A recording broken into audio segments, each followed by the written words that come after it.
Bonsoir à tous. Je vais juste partager l'écran. OK. Alors, est-ce que tout le monde voit l'écran et est-ce que tout le monde m'entend bien? Amen. OK, merci. Merci à tous. Donc, encore une fois, bonsoir. Et alors que nous commençons ce moment de réveil ensemble, je propose de commencer avec ce message ce soir intitulé 10 jours. Et j'espère que le Seigneur pourra nous exhorter à travers cette réflexion. Je vous invite à courber la tête pour une courte prière avant que nous débutions. Éternel, notre Père, notre Dieu, merci infiniment pour ta parole et merci infiniment pour ce guide dans le monde dans lequel nous vivons, Seigneur. Sans cette boussole, nous ne saurions quelle direction prendre. Et merci de nous donner l'assurance que tu es en contrôle de tout et que nous allons assister bientôt, Seigneur, à ton retour et que d'ici là, Seigneur, tu nous demandes d'être fidèles pour les prochaines étapes entre maintenant et ton retour. Nous t'avons prié au nom de ton Fils Jésus. Amen. Donc, 10 jours.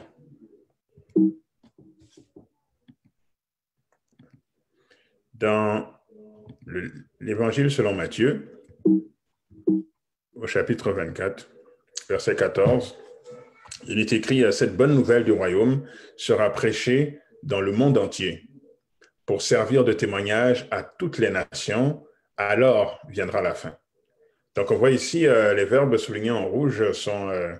ici, on parle de quelque chose qui va se passer dans le futur. Donc, cette bonne nouvelle du royaume sera prêchée, donc c'est quelque chose qui n'est pas encore arrivé, et à toutes les nations pour servir de témoignage, alors viendra la fin. Au moment où on se parle ce soir, la fin n'est pas encore venue, donc clairement, nous n'avons pas encore prêché l'évangile au monde entier pour qu'il serve de témoignage à toutes les nations. Mais on peut aussi dire que l'évangile a déjà été prêché à toutes les nations pour servir de témoignage et que la fin est déjà venue. Alors, pourquoi est-ce qu'on peut dire ça, que c'est dans le futur, mais que dans le fond, on peut dire que ça s'est déjà passé? Eh bien, c'est ce qu'on appelle les prophéties à double accomplissement. Donc, le premier accomplissement de cette prophétie, lorsqu'on lit et qui s'adresse à nous, c'est vraiment la fin du monde. Donc, avant que Jésus revienne, il faut que l'évangile soit prêché à toutes les nations pour servir de témoignage. Mais lorsque Jésus répond aux disciples sur la fin, dans Matthieu chapitre 24, il leur répond sur la fin du monde, mais il leur répond aussi sur le temple, sur la nation juive. Donc, l'autre aspect de cette prophétie, c'est la fin de la nation juive en tant que peuple porteur de l'évangile qui a pris fin lors de la destruction de Jérusalem en l'an 70 après Jésus-Christ. Donc, lorsque Jésus dit que l'évangile sera prêché au monde entier pour servir de témoignage à toutes les nations, alors viendra la fin. Cela s'est produit premièrement dans le premier siècle, avant l'an 70, et cela va se produire une deuxième fois, j'imagine, dans notre génération, juste avant le retour de Jésus-Christ. Alors, on peut voir cela bibliquement quand on va dans Colossiens chapitre 1 et verset 23. C'est écrit « Si du moins vous demeurez fondés et inébranlables dans la foi, sans vous détourner de l'espérance de l'évangile que vous avez entendu, qui a été prêché à toute créature sous le ciel, et dont moi, Paul, j'ai été fait ministre. » Donc ici, Paul parle de la prédication de l'évangile à toutes les nations, et il parle au passé, il dit « ça a été prêché à toutes les créatures sous le ciel, et dont moi, Paul, j'ai été fait ministre. » L'épître de Paul aux Colossiens a été écrit environ l'an 60 après Jésus-Christ, et la ville de Jérusalem a été détruite en 70 après Jésus-Christ. Ça veut dire que 10 ans avant la fin, 10 ans avant la destruction de Jérusalem, l'évangile avait été prêché à toute créature sous le ciel. C'est notamment pour ça que l'on voit dans Actes chapitre 2, lorsque la prédication est faite suite à la résurrection du Saint-Esprit, on dit que des Juifs sont venus de toutes les nations qu'il y avait sous le ciel, et donc l'évangile est parti à travers ces personnes, plus le voyage des apôtres, etc. Et l'évangile a pu être prêché avant la fin, leur fin à eux pour le peuple juif, qui était la destruction de Jérusalem en l'an 70. Donc, si on fait le calcul, avec Jésus qui a commencé son ministère dans l'an 27 et qu'en l'an 60, nous avons l'épître de Paul qui a été écrite, l'épître de Paul aux Colossiens. Donc, on a environ 30 ans là. Ça veut dire qu'en 30 ans, l'évangile a été prêché au monde entier connu de l'époque. En 30 ans, ils ont accompli la mission que j'ai vue, avait donnée dans Matthieu chapitre 24, et la fin est venue 10 ans après la destruction de Jérusalem en l'an 70. Maintenant, ce qui m'impressionne, c'est que comment est-ce qu'ils ont fait pour accomplir cette mission en 30 ans, alors qu'ils n'avaient pas les téléphones qu'on a aujourd'hui, ils n'avaient pas Internet, ils n'avaient pas les moyens de déplacement que nous avons aujourd'hui, ils n'avaient pas tout le confort, l'électricité, etc., que l'on a en 2020, mais ils ont été capables d'accomplir cette mission en si peu de temps. Alors que le monde chrétien est là depuis à peu près 2000 ans et on n'a pas pu faire ce travail. Et si on zoome un peu plus dans le monde chrétien, on parle des Adventistes du 7e jour, nous sommes là depuis 1863, donc on fait le calcul 157 ans. Nous, en 157 ans, on n'a pas pu faire ce travail qu'eux ont fait en 30 ans sans les moyens que nous avons aujourd'hui. Comment est-ce que cela est possible? Alors, c'est pour ça que la Bible dit dans Romains chapitre 10, verset 15, qu'ils sont beaux les pieds de ceux qui annoncent la paix, de ceux qui annoncent de bonnes nouvelles. Et non pas qu'ils sont beaux les discours et qu'ils sont beaux ce qu'on peut lire sur Internet ou ce qu'on peut entendre au téléphone, qui sont beaux les pieds. C'est vraiment quelque chose en rapport avec une personne qui se présente et qui emmène l'Évangile. Il y a vraiment une puissance. Le meilleur moyen de proclamer le message, c'est vraiment d'avoir un témoin en personne qui vient témoigner de la vie de Jésus-Christ. Et c'est ça qu'ils ont fait en 30 ans. Et que toute la terre, connue de l'époque, a reçu l'Évangile. Donc, les moyens que nous avons aujourd'hui nous aident, mais les moyens que nous avons aujourd'hui ne nous ont pas aidés à faire ce qu'ils ont fait sans ces moyens-là. Donc, quelle est la clé, quel est le secret? Eh bien, c'est qu'ils ont reçu le Saint-Esprit. Nous recevons le Saint-Esprit quand même d'une certaine façon dans nos vies pour pouvoir nous convertir, pour pouvoir nous sanctifier et avancer dans la marche chrétienne. Mais nous n'avons pas reçu encore le Saint-Esprit en abondance, avec une puissance comme eux, ils l'ont reçu au moment de la Pentecôte. Et c'est ça qui fait toute la différence. Ça montre vraiment que sans le Saint-Esprit, c'est impossible d'accomplir cette mission que Jésus nous a donnée. Et de l'accomplir vraiment pour que le monde entier le reçoive et pour que le témoignage, pour que les gens voient dans le fond en nous des copies de Jésus-Christ. Le seul moyen, c'est d'être rempli, de voir vraiment une abondance du Saint-Esprit, pas du Saint-Esprit par gouttes comme nous l'avons nous aujourd'hui. Alors, dans Actes chapitre 1, verset 8, nous disons, mais vous recevrez une puissance, le Saint-Esprit survenant sur vous, et vous serez mes témoins à Jérusalem, dans toute la Judée, dans la Samarie et jusqu'aux extrémités de la terre. Vous recevrez une puissance. Le mot Y utilisé ici est le mot dynamos, le mot qu'on traduit aujourd'hui qui a donné aussi aujourd'hui le mot dynamite, donc vraiment une puissance explosive pour prêcher l'Évangile. Et à travers cette effusion du Saint-Esprit, Jésus a donné la vie à l'Église du Nouveau Testament. Parce que n'oublions pas, quand Jésus est venu, c'est la nation juive en tant que théocratie, et il n'y avait pas encore un peuple chrétien. Donc, ce n'est pas comme s'il a juste formé les disciples et les laissé comme ça pour que ça donne naissance à l'Église. Il fallait vraiment qu'il donne un souffle à l'Église à travers l'effusion du Saint-Esprit. C'est comme quand Dieu a créé Adam, il a dû prendre la terre, former la forme d'un être humain avec cette terre, et ensuite il a dû souffler dans les narines d'Adam le souffle de vie pour que Adam devienne un être vivant. Donc, c'est la même chose que Jésus a fait avec ses disciples. Il a formé pendant 3 ans. C'est comme s'il était en train de bâtir le corps de l'Église, mais cette Église n'allait aller nulle part. Cette Église n'allait pas pouvoir faire le travail que Jésus avait en tête pour elle sans qu'il lui donne le souffle du Saint-Esprit pour qu'elle prenne vie et puisse faire le travail qui avait été préparé pour elle. Donc, il fallait absolument cette effusion. C'était l'élément clé pour la mission. Maintenant, allons voir dans Actes, pour comprendre un peu plus dans quel contexte ils ont reçu le Saint-Esprit. Acte 1er, verset 1 dit: Théophile, j'ai parlé dans mon premier livre de tout ce que Jésus a commencé de faire et d'enseigner dès le commencement, jusqu'au jour où il fut enlevé au ciel après avoir donné ses ordres par le Saint-Esprit aux apôtres qu'il avait choisis.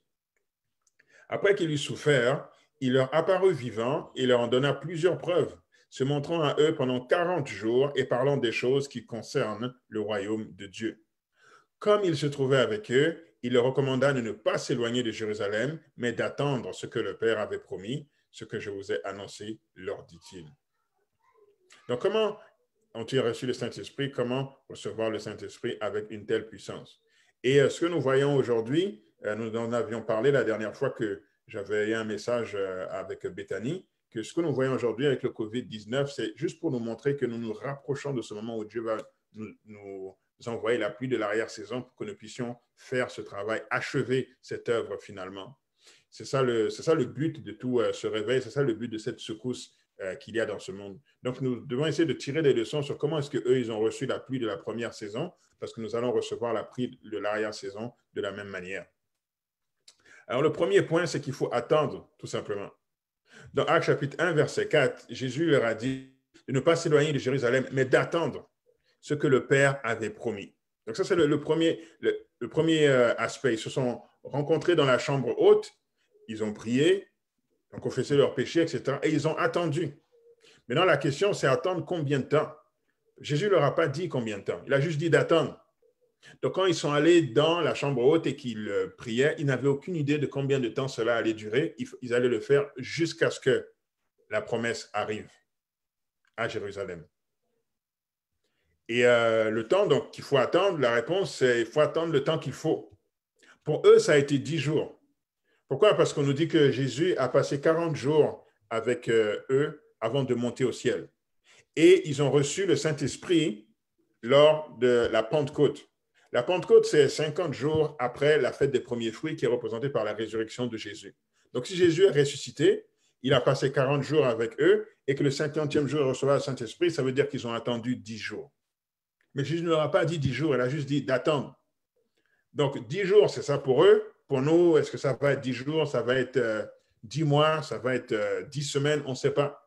Mais il faut, le premier aspect, c'est d'aller vers Dieu avec cet esprit d'attente et de le laisser choisir le moment où il va décider de nous envoyer le Saint-Esprit. On ne peut pas fixer à Dieu un moment où le Saint-Esprit doit descendre sur nous. Il faut juste se mettre, se prédisposer et attendre. C'est pour ça que le psaume 130, verset 5 dit « J'espère en l'Éternel, mon âme espère et j'attends sa promesse.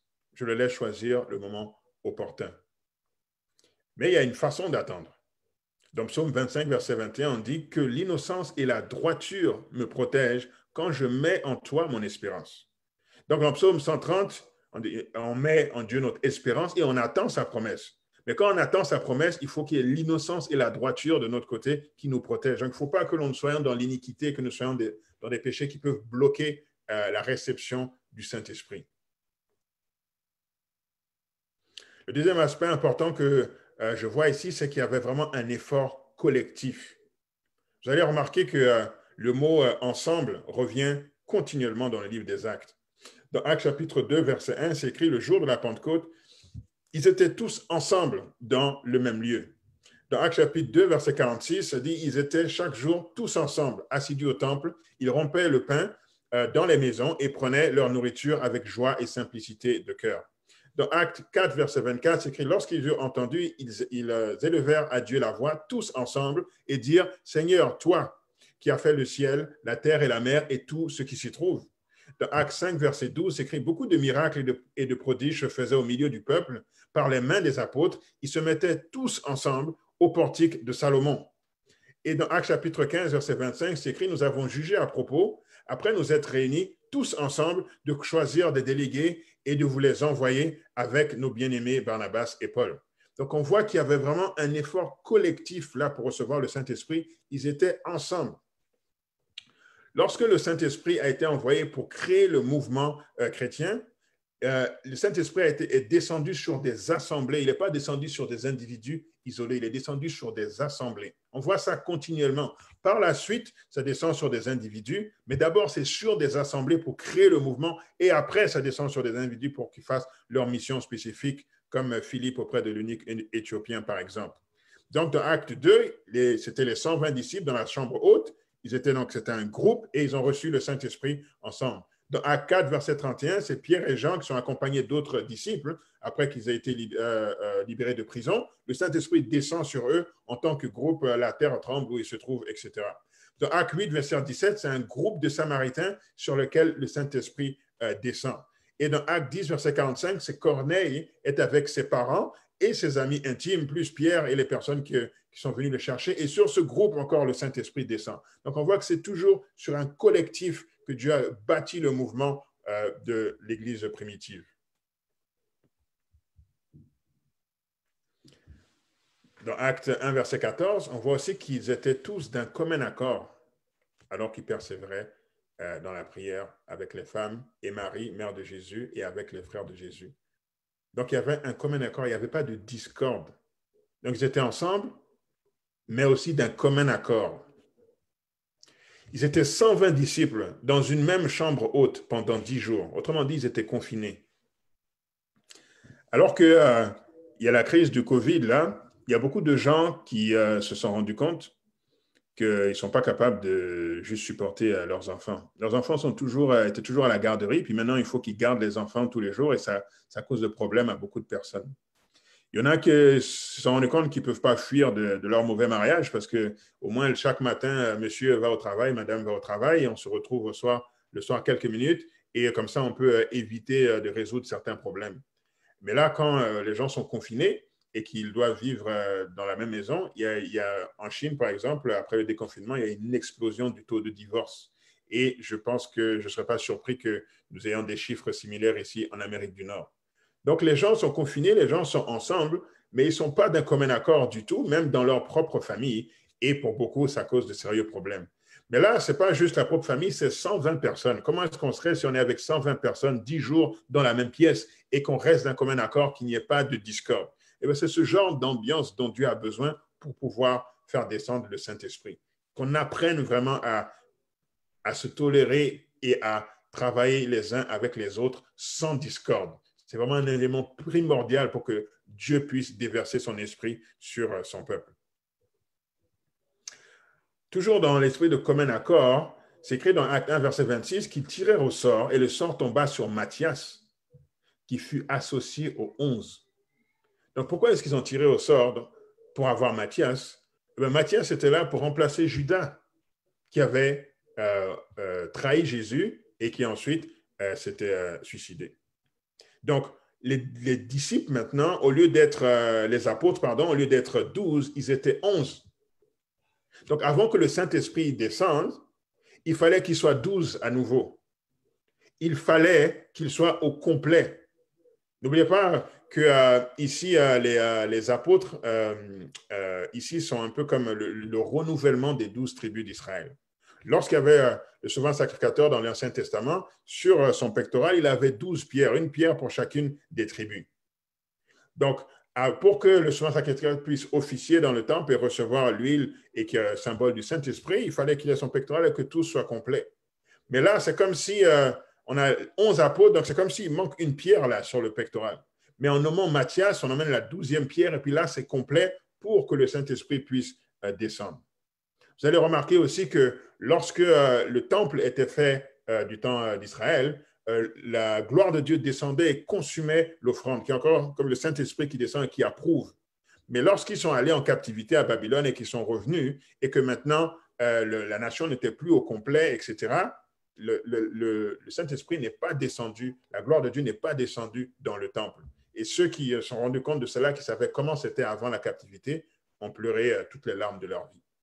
Donc, avant aussi de recevoir le Saint-Esprit, il faut que les Judas quittent l'assemblée et soient remplacés. Donc, ce n'est pas à nous d'aller essayer de voir nécessairement qui est Judas et puis comment le mettre dehors. Parce que si on regarde l'histoire, c'est Jésus qui s'est occupé de ça, c'est Jésus qui s'est occupé de Judas.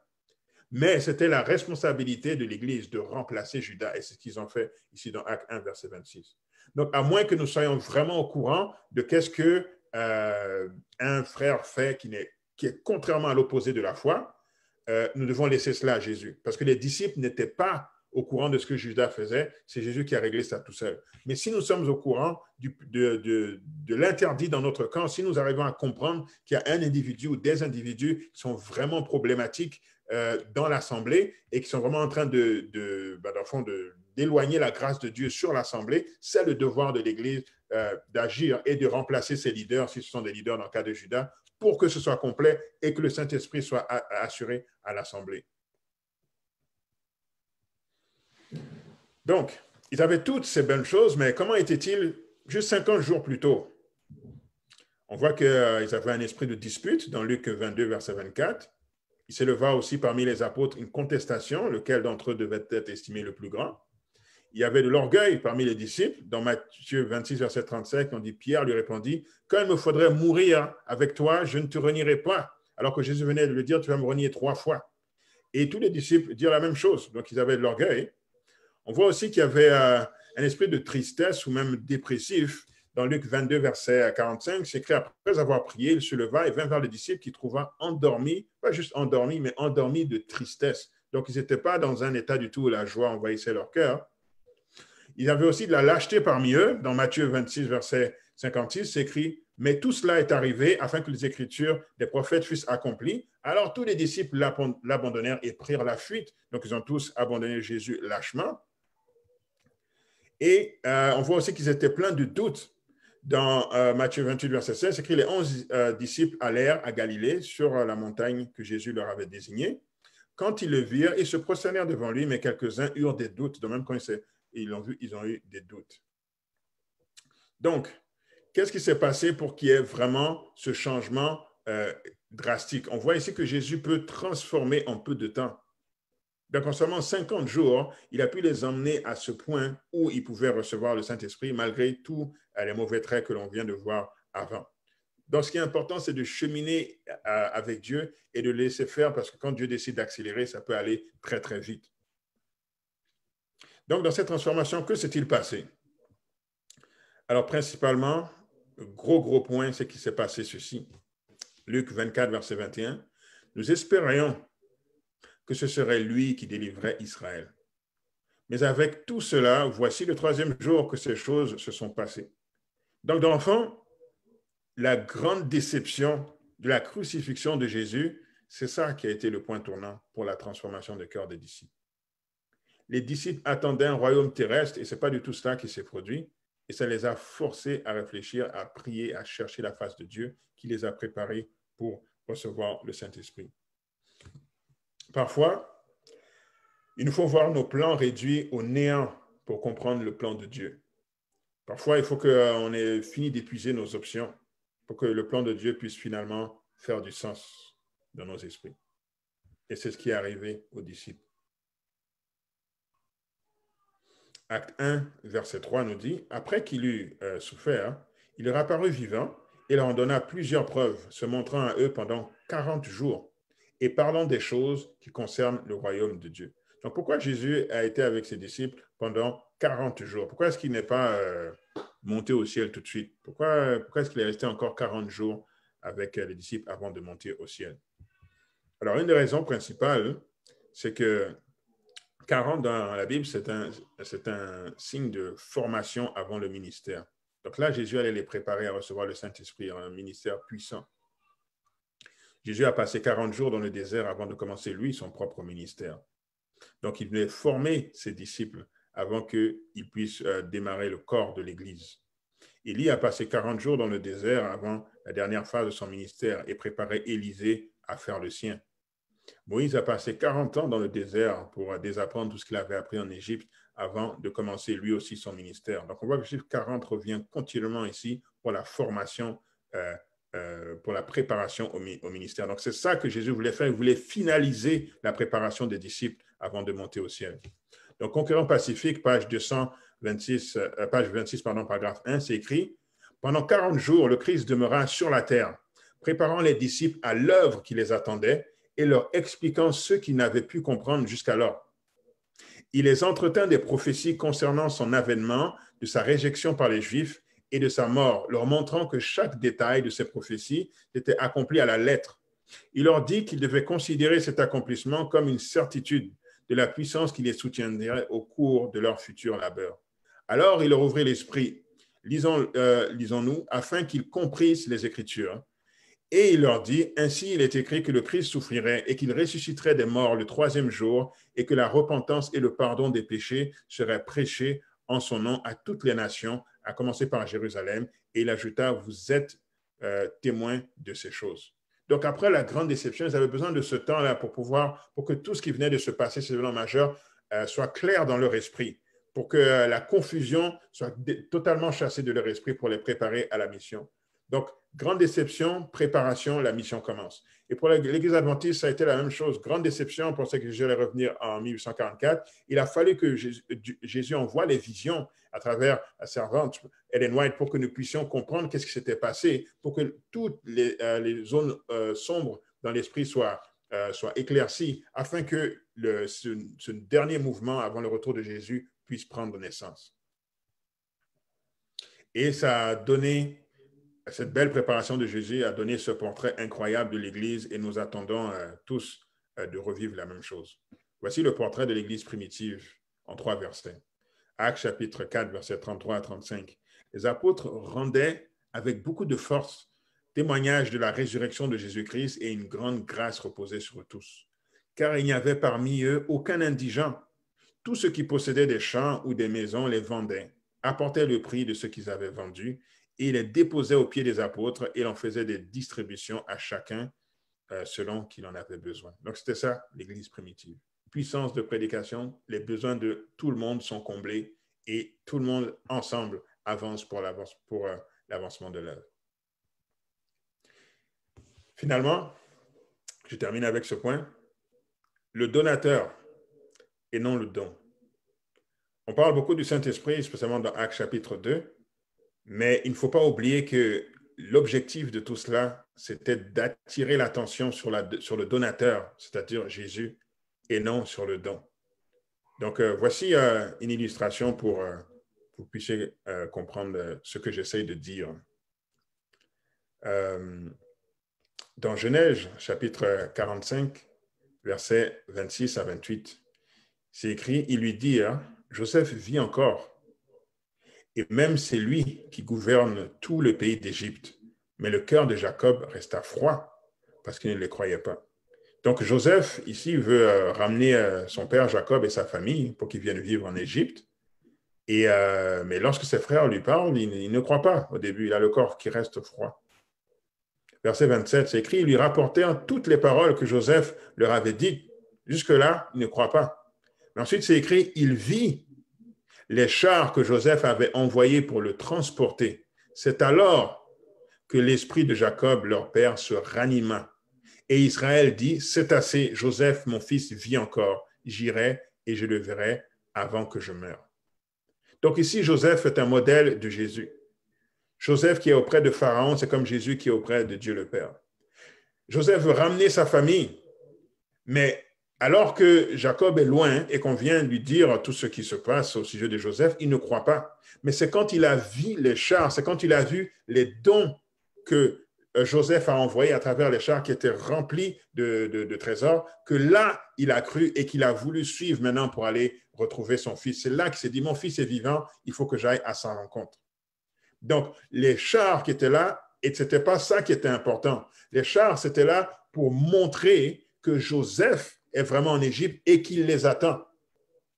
Donc, quand Jésus envoie le Saint-Esprit à ses disciples, c'est comme Joseph qui envoie les chars. Oui, on a besoin du Saint-Esprit pour faire la mission, mais le Saint-Esprit en tant que tel n'est pas là pour parler de lui-même. C'est pour nous dire Jésus est auprès du Père et il nous attend. Maintenant, allons faire la mission. C'est la preuve, c'est l'évidence que Jésus est à nos côtés et que la mission est possible. Donc, bien qu'on doit prier pour le Saint-Esprit, bien que sans le Saint-Esprit, on ne peut pas accomplir la mission, le fait de recevoir le Saint-Esprit, c'est un reflet de notre relation avec Jésus. Conclusion, il nous faut absolument le Saint-Esprit pour achever la mission. On a vu que 30 ans, ils ont pu le faire, ils étaient beaucoup moins nombreux que nous. Et nous, 157 ans, on attend encore parce qu'on n'a pas encore eu cette effusion abondante. Numéro 2, l'aspect collectif de la préparation est primordial. Oui, il faut se sanctifier personnellement, mais Jésus va faire un tri, mais il aura besoin d'un groupe. Même si c'est un petit groupe de 120 personnes, il aura besoin d'un groupe qui est prêt à recevoir le Saint-Esprit.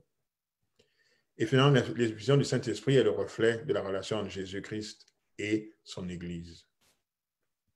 Mon appel, j'invite toute l'Église à prier pour la réception du Saint-Esprit dans leur vie personnelle, individuelle, et aussi d'avoir à cœur l'Assemblée et d'être des agents de paix, des agents d'accord pour que nous puissions ensemble aller vers le trône de Dieu attendre et recevoir ce qu'il a promis. Courbons la tête pour la prière. Éternel, notre Père, notre Dieu, nous te remercions pour ton amour envers nous et ton désir de nous donner ton Saint-Esprit encore plus que nous désirons te le demander. Seigneur, tu dois encore préparer nos cœurs et tu dois encore guider nos vies jusqu'à ce moment. Seigneur, que nous soyons ouverts et des instruments entre tes mains qui puissent être parfaitement malléables pour être préparés pour ce grand jour qui va nous permettre, Seigneur, que nous soyons témoignage pour toutes les nations. Et alors viendra la fin. Nous t'avons prié en nom de ton Fils Jésus. Amen.